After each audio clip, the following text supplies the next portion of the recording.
Magandang araw mga kadidi, panibagong araw para sa panibagong lafangan.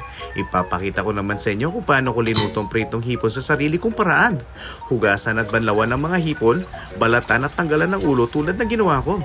Simulan naman natin gumawa ng breadings para sa malafan shots nating hipon. Maglagay ng 2 cups ng harina, 3 kutsarang cornstarch, pamintang durog, 3 kutsara ng garlic powder, 3 grams ng paprika at pagaluin.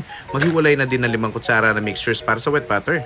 Magluto naman tayo ng sweet chili and sour sauce para sa ating hipon. Maglagay ng 1 baso ng tubig, bawang at sili, 1 cup ng ketchup, paminta at 1 cup ng sukat at haluin.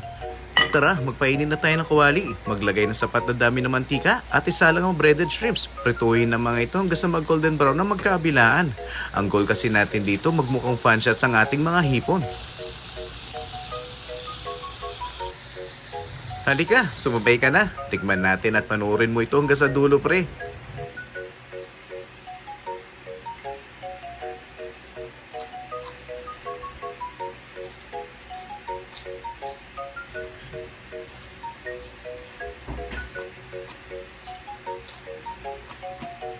Akin na to.